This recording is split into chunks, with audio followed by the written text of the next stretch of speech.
Mi última presentación en el del día de hoy, y después ya se van a deshacer de mí, tiene que ver con herramientas de corte y diseño del cabezal de corte. Me gustaría ahora presentar un abordaje un poco diferente, porque primero vamos a ver una presentación o introducción de los temas que tiene que cumplir como uso principal el cabezal de corte. Vamos a ver algunos ejemplos. Vamos a ver el desarrollo de los diseños de los cabezales en los últimos años y el último punto, que en realidad es el más importante para ustedes como usuarios, que tiene que ver con el mantenimiento del cabezal de corte y de las herramientas de corte. Bueno, voy a comenzar, ¿no? En la década del 70 y la década del 80 hubo justamente un auge de estas máquinas de las TBM. Comenzaron a utilizarse en producción y en construcción las TBMs. Bueno, eran bastante nuevas y nadie tenía en esa época experiencia, ¿eh? Estaban empezando desde cero y empezaban a verse diseños muy interesantes. Fíjense, este es un ejemplo de una de las máquinas. Podemos ver un approach muy diferente, que se utilizaba en esa época, como les dije, en el 80. Hoy en día, cada vez más son parte de la industria y hay además una necesidad de estandarización de componentes, porque bueno, ya tenemos una industria bien formada en donde la competencia entre los distintos fabricantes es cada vez mayor y entonces ahora se está viendo este impulso a tener componentes más estándar, más estandarizados, especialmente de los distintos puntos, ¿no? Fíjense acá, la parte central puede utilizarse para una gran gama de diámetros, tiene que poder adaptarse a muchas alternativas y son partes que en definitiva tienen que adaptarse muy bien a los diámetros del proyecto. Tenemos las TBMs para suelos duros o suelos blandos, como en este caso. Y esto nos está mostrando hasta dónde hemos llegado en los desarrollos. Hemos desarrollado diseños únicos, simples, con componentes básicos que vamos a poder utilizar de manera repetitiva en todo el rango que necesitamos. Y después tenemos accesorios y distintos dispositivos que van incorporándose a la máquina para el proyecto. Diseño del cutter head, bueno, del cabezal este de corte.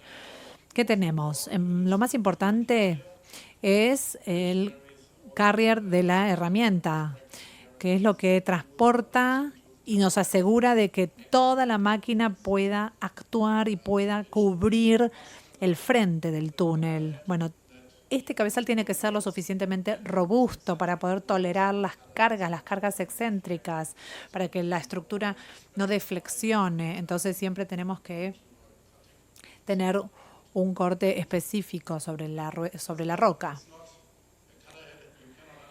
Y el cabezal, bueno, ya no lo podemos considerar como una pieza de metal, una estructura vacía que nos ayuda a llevar el material. No, ya acá estamos frente a una unidad con muchos sensores, con muchas líneas de suministro, un cabezal complejo y sofisticado. Hoy a la mañana vimos algunas imágenes donde ya empezamos a trabajar con watersheds, con espumas, con sensores de desgaste que empiezan a incorporar y sensores de rotación. Entonces no solamente es una estructura de acero, es un carrier que tiene muchísimas líneas de suministro, muchísimas vías que entran en juego en esta complejidad.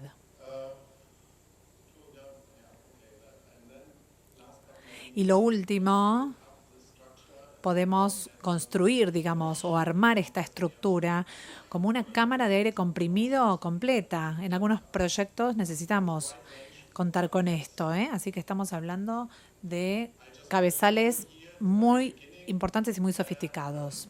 Como mostramos al comienzo, en algunos momentos las cosas son más fáciles y podemos trabajar con estas máquinas con un diseño muy abierto, con una estructura de estrella de 5 puntas, con un eje en el centro, un motor atrás, con una caja de transmisión, con algunos scrapers que probablemente nos van a ayudar a atravesar la formación. Un diseño bastante simple, podríamos decir.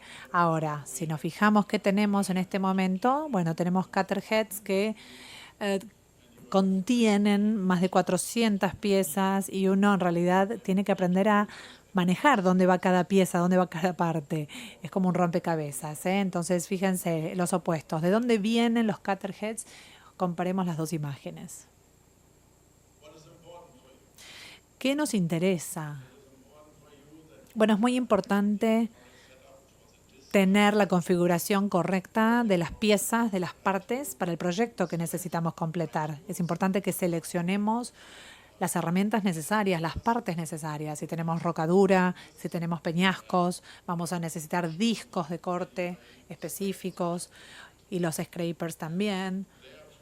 Por lo tanto, va a ser muy importante que estemos atentos a la calidad de los diseños, especialmente cuando hablamos de los discos y que logremos el espaciado correcto de esos discos, el tamaño que necesitamos. ¿Por qué? Porque tenemos un área limitada, una superficie limitada para que el disco actúe. Y si tenemos un espaciado muy distante, nos va a quedar la pieza en el medio, pero no va a estar protegida, va a chocar, va a generar un punto de choque y vamos a tener un problema. Entonces el espaciado de los discos es algo que fácilmente deberíamos poder chequear y vamos a poder evaluar a partir de ahí un poquito la calidad del cabezal. Entonces, como les dije, depende un poquito de la calidad de la roca. Cuanto más frágil sea la roca, más fácil va a ser que se divida, que se rompa. Y al revés, si tenemos, bueno, roca blanda, va a mostrar como esto, fíjense. Acá se observan los trazos de los discos en una aplicación de suelos blandos. Esto es bastante típico en la parte norte de Europa. Entonces vemos un poco ahí cómo el disco marca el trayecto adelante del scraper y va cortando, y va marcando. Entonces prácticamente protege, podríamos decir, el resto de la estructura. Fíjense a la derecha, otra vista, los discos como sobresalen. Y acá las otras piezas que están adelante. Y están tratando de atravesar la parte más difícil de la excavación. Lo mismo acá, a partir de los nuevos cabezales, se observa, ¿no? Muy bien los niveles de los scrapers que están quitando todo el material y estos cortantes cómo logran trabajar con partes que sean manejables y siempre tendrían que estar más arriba, tienen que sobresalir de la estructura del cabezal.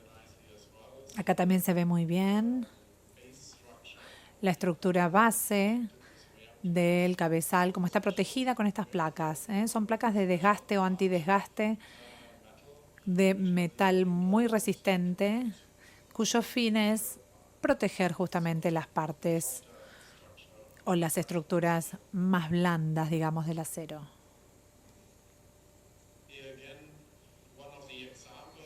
Bueno, uno de los ejemplos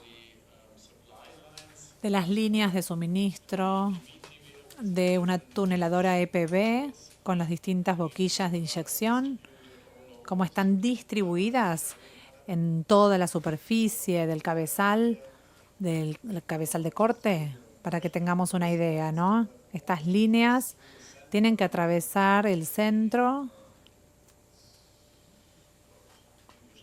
y, bueno, hay una expresión, ¿no? Que es como que de alguna manera giran, rotan, hasta que atraviesan todas las líneas y llegan a cada parte de la TBM. El cabezal, bueno, también tiene soporte mecánico. Y hay una diferencia acá, hay distintas filosofías, porque en algunos países favorecen más la idea de que deberían utilizar los cabezales de corte como sistema de soporte de emergencia para estabilizar el frente del túnel en caso de que perdamos el soporte, un poquito lo que analizamos anteriormente. Y esto también se ha desarrollado en distintos países. Acá les muestro una estructura de un cabezal, como pueden observar, para una aplicación de roca dura, en donde vemos que no hay ninguna capacidad de soporte mecánico para el frente.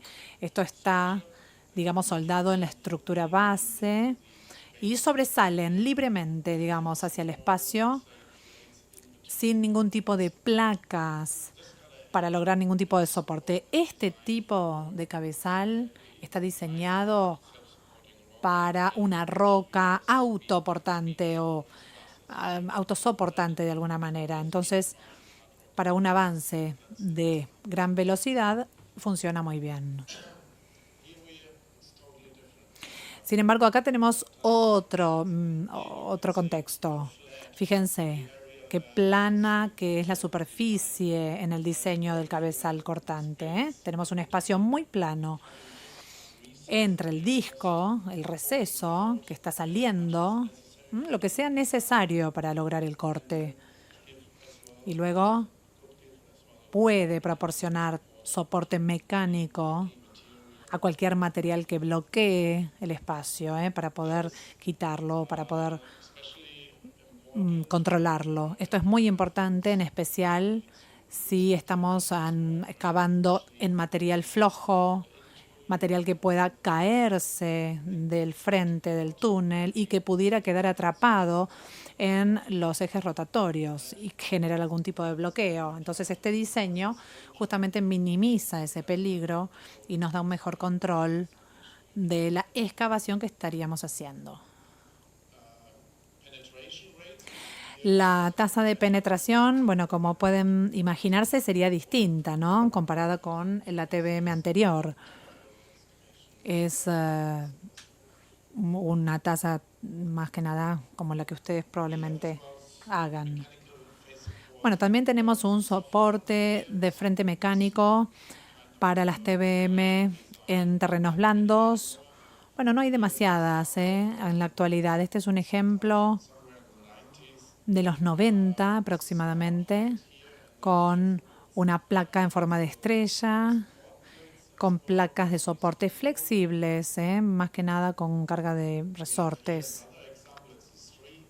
Acá tenemos otro ejemplo en forma de estrella. Acá tenemos placas en la parte interna para así brindar soporte mecánico.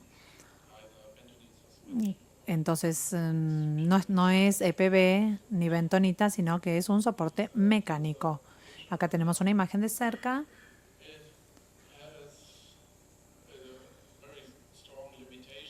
Y tiene una limitación, porque trabaja bien con un tipo de geología, que se preste para esta aplicación, sin ningún tipo de adhesiones. En cuanto tengamos incrustaciones y demás, bueno, ahí vamos a tener una velocidad muy lenta, como pueden imaginarse, porque no hay ningún espacio para que el material atraviese. Así que bueno, está limitada. Bueno, nuevamente no se usa mucho y creo que no se siguen fabricando. Bueno, un soporte mecánico para el frente. Acá tenemos otros ejemplos para que pueda ver un poquito en TBMs de terreno blando las diferencias que tenemos. En este caso, esto era de los 80, un diseño típico de esa década para las TBM, específicamente para el canal de Gran Bretaña a Francia. Este otro es un diseño típico que surgió más adelante con pequeñas aberturas para el soporte mecánico del frente. Y en este otro es un diseño bastante actual, podríamos decir, de otra TBM que tiene, bueno, más o menos un ratio de abertura muy similar al actual. muy similar a lo que se está diseñando en este momento. Bueno, las TBM EPB, fíjense algunos ejemplos cómo se fueron desarrollando desde las TBM de lodo hasta aquellos que han tenido más influencia de los contratistas, porque los contratistas europeos que estaban haciendo muchas excavaciones en terrenos blandos, con muchos peñascos, siempre necesitaban mucho espacio para la comunicación. Querían siempre tener una buena comunicación con el frente y querían tener mucho espacio atrás para poder admitir el material. Entonces, los diseños empezaron a tener esto. Fíjense, un espacio para el triturador de piedras, para que pueda absorberlo y demás. Como pueden ver, las otras tuneladoras no tenían lo mismo. Acá estarían trabajando más bien con el mismo suelo, pero sin ningún tipo de cortador o disco cortante. En ese momento tampoco había rodamientos diseñados para esto.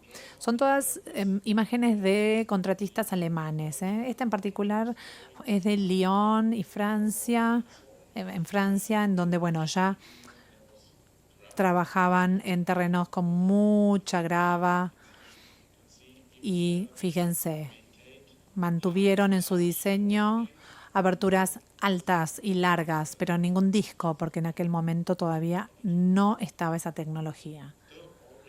Pero bueno, son todas máquinas fabricadas en aquel momento, en los 80. Podemos decir que las intervenciones, digamos, en el frente de las TBM eran obviamente más útiles de lo que son hoy en día.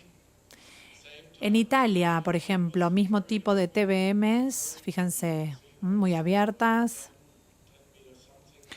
más o menos de 10 metros, con más o menos 6 orificios, así que cuando ingresan acá para el mantenimiento, están frente a un muro enorme. Imagínense estar ahí, es muy impresionante. Fíjense el tamaño de las personas comparado con la máquina. Y después tenemos el diseño francés, que les encantan los cabezales cerrados, no sé por qué, pero bueno, de ahí vienen en realidad este diseño.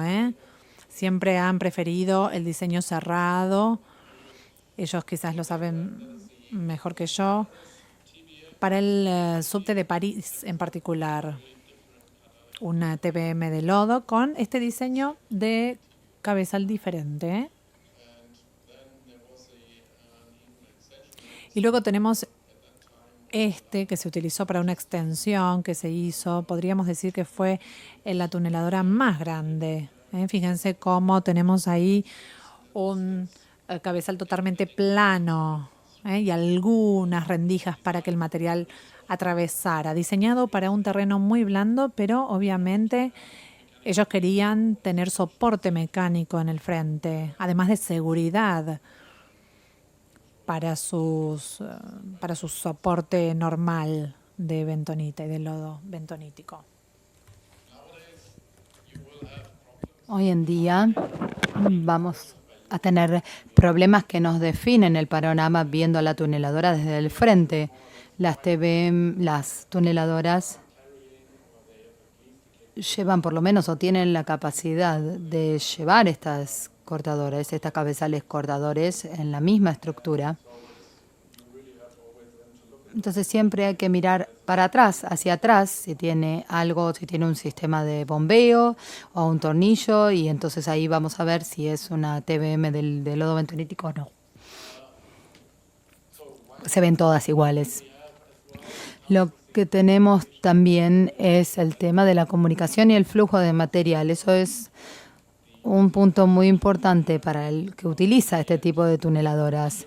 En definitiva, el material excavado tiene que atravesar la estructura del cabezal de corte y a la vez tiene que haber espacio suficiente en las aberturas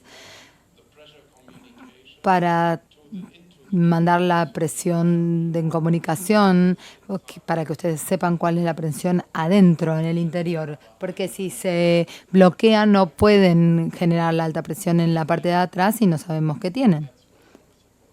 y necesitamos entonces tener una muy buena comunicación y vías para el propósito de hacer que fluya el material lo más rápido y fácil posible y otro tipo de cosas relacionadas con la comunicación de la presión al frente. Esto tiene mucho que ver con la tasa de apertura del cabezal de corte, que define prácticamente la relación entre la superficie total del frente y las áreas de frente abierto. Ahora es típicamente del 35 al 45%, eso aproximadamente. Entonces, así es como funcionan los cabezales de corte. En estas aberturas, en estos canales, hay que guiar o hacer pasar los materiales lo más rápidamente posible. Estas aperturas tienen que estar diseñadas de manera o que eviten que se peguen a los costados para no generar incrustaciones o para no generar obstrucciones dentro del paso. Con los cortadores terminamos teniendo una estructura más profunda y se pueden imaginar que eso se vuelve más críticos entonces, porque no se ve tan lindo como este gráfico en general. Si tienen que pasar a través de pequeños agujeros y son profundas, es difícil sacar el material sin que se peguen en los muros laterales y que reduzcan la capacidad de transporte. Eso es algo de lo que vamos a hablar más tarde. Aquí tenemos una investigación que hicimos una vez para los proyectos para evaluar la apertura de los cabezales de corte, porque no simplemente tiene que ver con el tamaño real, sino también con la distribución a lo largo del radio. Esto es el cortando el diámetro del cabezal en capas de 20 centímetros y aumentamos el aumento para verificar el aumento en el frente o el aumento en milímetros y los espacios abiertos en cada una de las partes del radio. Lo que podemos ver entonces es que el cabezal de corte tenía aperturas muy pequeñas o no tenía directamente en la parte central. Obviamente es una de las partes más difíciles dentro de la estructura del cabezal de corte. Y era muy diferente para los materiales que se excavan en esa sección pasar a través de algo diferente, a través de las aperturas. Nosotros tenemos lo que se llama el caudal o el flujo de material normalizado. Cuando uno lo abre es fácil porque pase, porque es pequeño.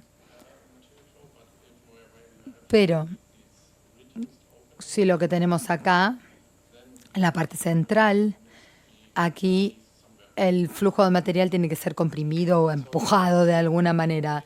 Entonces tenemos acá que la relación de apertura no está casi en el centro.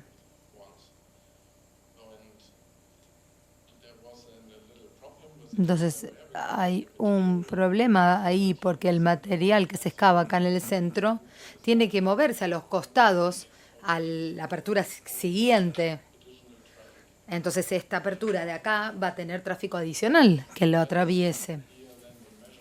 Y acá, por ejemplo, vemos una medición de la estructura del cortador, de la cabeza cortadora, y podemos ver que el material se acumula y hay desgaste más severo y más extremo en esta zona.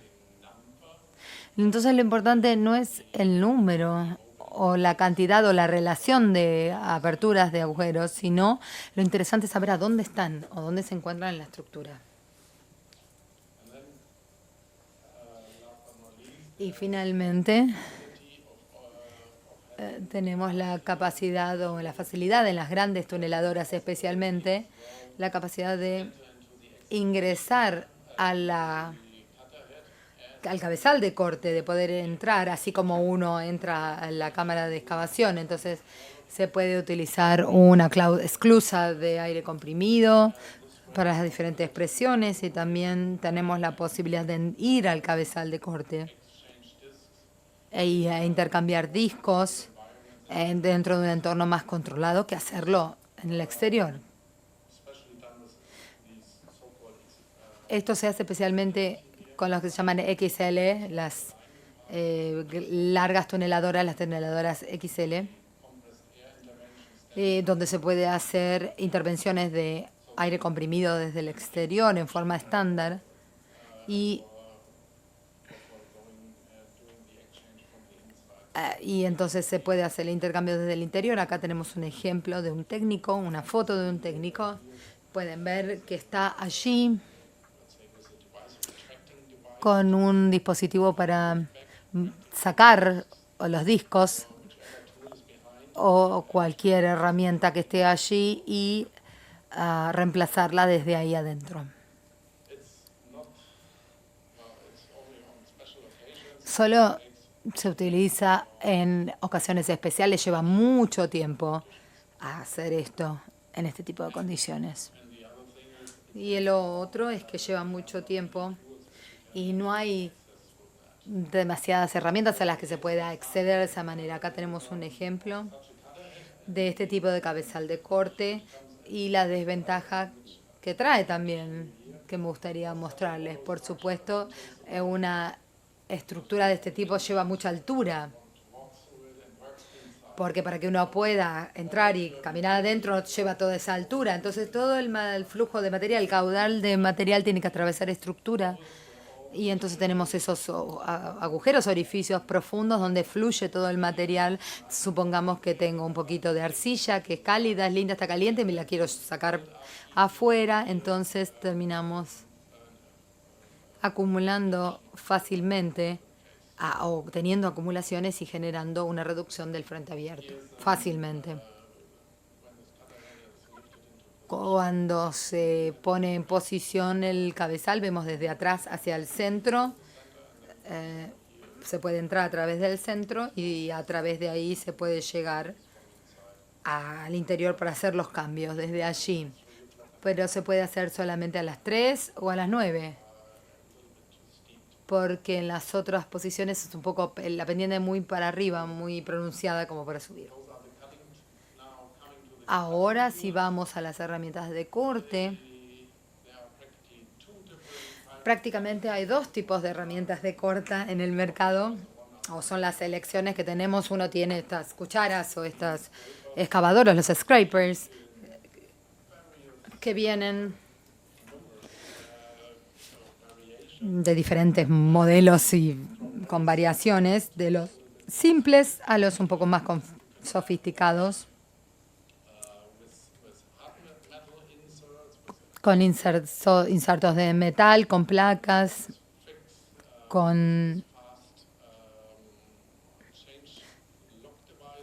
dispositivos de esclusa o de cierre o pernos o bulones. Los diferentes fabricantes nos dan diferentes tipos de esta herramienta.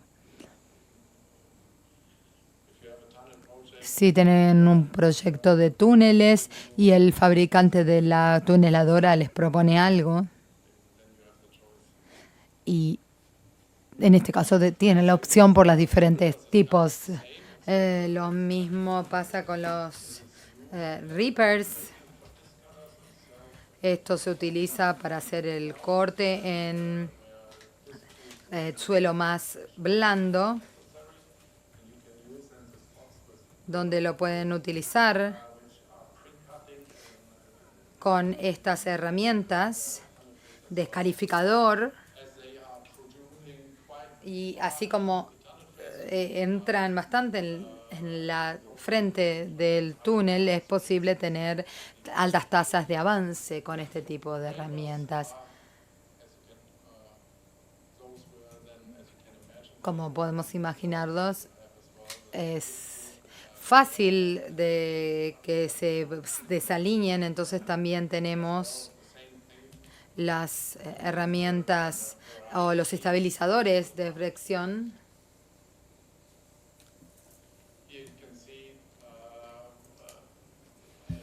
Lo busqué.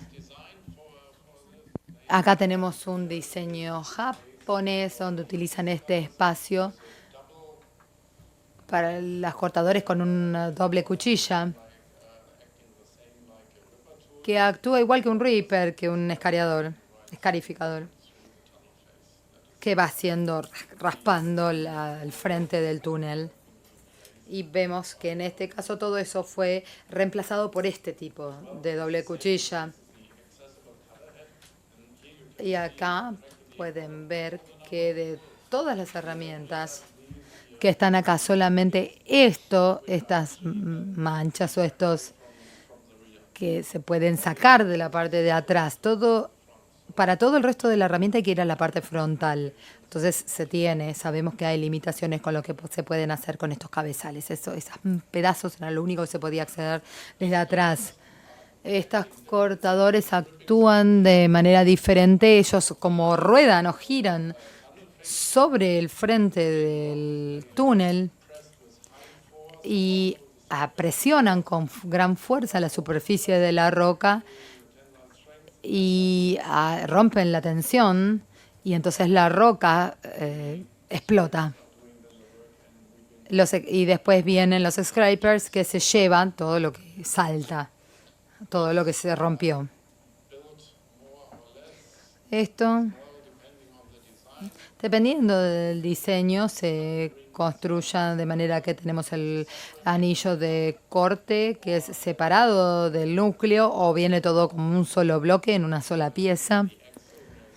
Ahí tienen el eje que permite que gire la cortadora y los cojinetes que llevan o absorben la carga de los discos.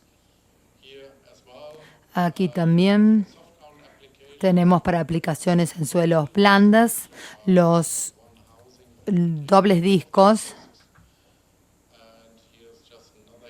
Y este es otro ejemplo de la diferencia en la parte central, nuevamente, donde se diseña de manera especial para que se pueda instalar en este espacio limitado.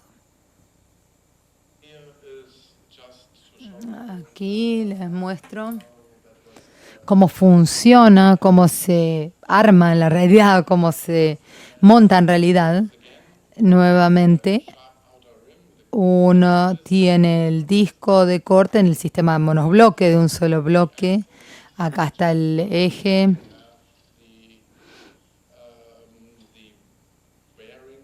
Y los cojinetes que permiten que funcione o que gire. Así se ve en un estado mejor. En una aplicación de roca dura, los cortadores de disco están protegidos con barreras de impacto que evitan que el disco sienta el impacto o un golpe de la roca dura. Y la idea es que solamente pase acá en los extremos de las cortadoras de disco. Para eso se tiene esta protección adicional. Ahí sí se ve un poquito más tarde. Ven que están desgastadas, con grandes desgastos. Tienen una fuerza, una tensión muy importante, pero siguen siendo más o menos funcionales y se puede hacer algún tipo de servicio después. El mantenimiento, esto me trae al mantenimiento. Hay que ver que los cortadores de disco o los reapers estén en la posición más adelantada. Después vienen las siguientes herramientas para trabajar con la roca y después vienen las placas de protección trasera que se ponen ahí en la superficie de la estructura básica y después las líneas de defensa contra el desgaste excesivo. Si no se hace un mantenimiento de estas piezas, de estas partes, específicamente de las primeras de las que están en contacto con la roca, que son fáciles de mantener, empiezan a tener un desgaste de las placas fijas y que son muy difíciles de cambiar.